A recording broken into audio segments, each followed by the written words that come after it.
안녕하세요. 한의사 김영찬입니다.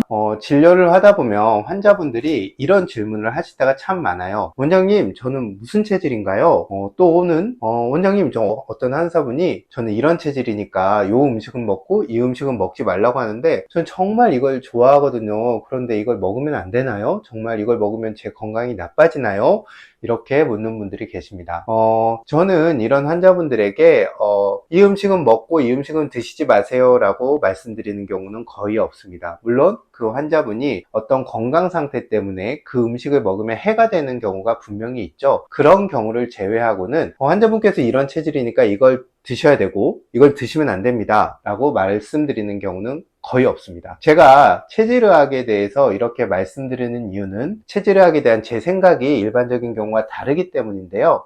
그 첫 번째 이유는 우리가 체질의학이 성립될 때의 음식과 지금 음식, 즉 식재료가 너무 달라졌다는 것을 사람들은 잊곤 합니다. 즉 무엇을 먹는가가 중요한 것도 있지만요, 그 무엇이 얼마나 건강한가, 이것이 더 중요한 시대가 되었습니다. 사상의학 같은 경우는 성립된 게 조선 후기죠. 그리고 팔체질 같은 경우도 꽤 지금보다는 오래전에 성립된 의학입니다. 생각해보면 조선 후기나 지금으로부터 한두 세대 전의 음식을 한번 생각해 보시죠.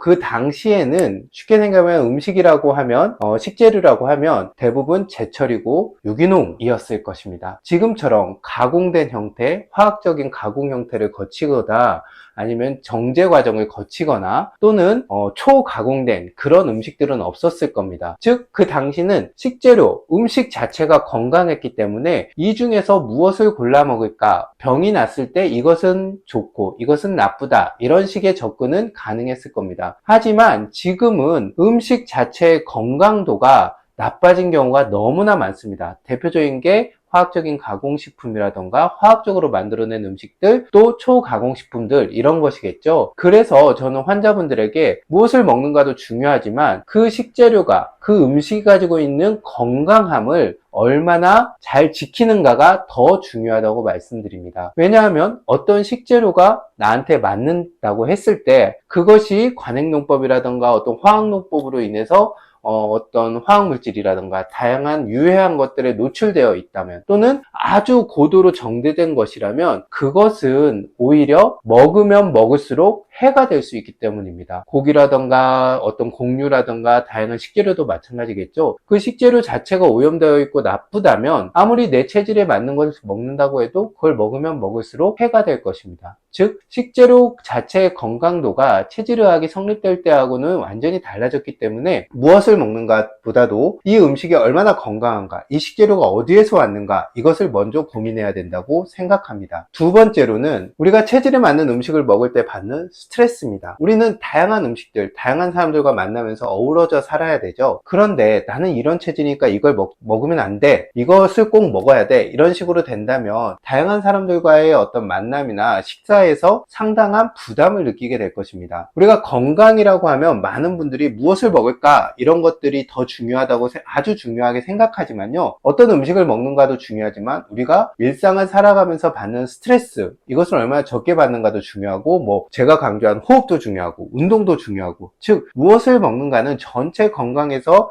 일부분에 해당하는 것인데 그 일부분 때문에 나머지 전체적인 건강, 생활에서, 일상에서 스트레스를 왕창 받는다면 저는 이것은 결코 좋은 방법이라고 생각하지 않습니다. 물론 내가 먹어서 해가 되거나 내가 먹어서 불편했던 음식들을 일부러 먹을 필요는 없겠죠. 특히 내가 병이 났을 때는 좀 더 가리는 것이 맞을 겁니다. 하지만 내가 건강하고 일상을 잘 살아가고 있는데 내가 무슨 체질이니까 이걸 먹어야 되고 이건 먹지 않고 우린 이 식당은 갈 수가 없어, 왜냐면 그 식당은 이 음식을 하니까 라고 말한다면 이것은 저는 전체적인 삶의 건강 또는 심리적 또는 감정적 건강에는 매우 유해할 거라고 생각합니다. 그리고 제가 체질의학에 따른 식품을 권하지 않는 세 번째 이유는요, 체질의학은 어떤 질병의 치료를 위해서 환자를 이렇게 구분하는 일종의 기준이고, 또 그것을 통해서 환자가 내 스스로를 잘 알아가는 하나의 수단이라고 봐야 됩니다. 즉, 체질의학 속에 갇혀서 나는 이런 사람이야 라고 사는 것이 아니라,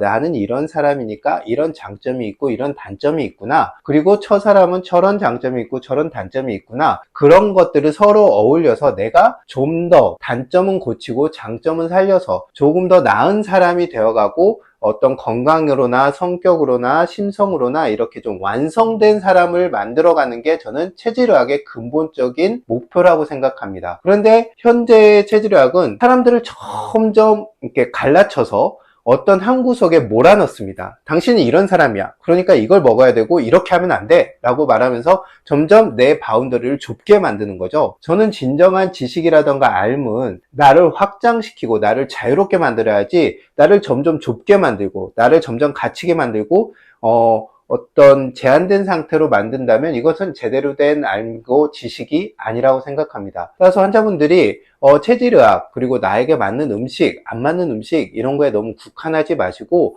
나는 이런 체질이니까 이런 장단점을 가지고 있구나, 그러니까 내가 좀 더 원만하고 좋은 사람이 되기 위해서, 건강한 사람이 되기 위해서는 이런 노력을 해야지 라는 식으로 나아가야 된다고 생각합니다. 단지 뭘 먹고 안 먹고, 이것은 체질의학의 아주 말단이고 지엽적이고 근본적인 것이 아닌데, 지금은 점점 더 그런 식으로 국한되고 많은 사람들이 그런 걸 지키는 거에서 어떤 건강해진다고 하는 착각을 하고 사시는 것 같습니다. 체질의학은 분명히 존재하는 하나의 어떤 의학의 카테고리고 유효한 이론입니다.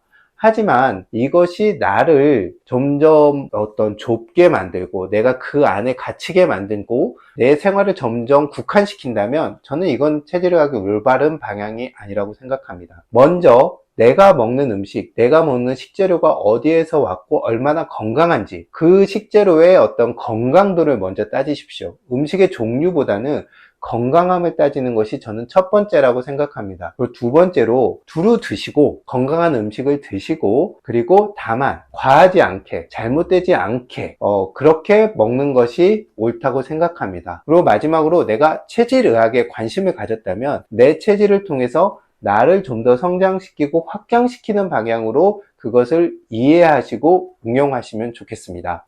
너무 내가 무슨 체질이니까 이걸 먹고 안 먹고 이런 거에 갇히지 마시고요. 좀 더 맛있고 건강하고 원만하고 큰 그런 삶을 사셨으면 좋겠습니다. 경청해 주셔서 감사합니다.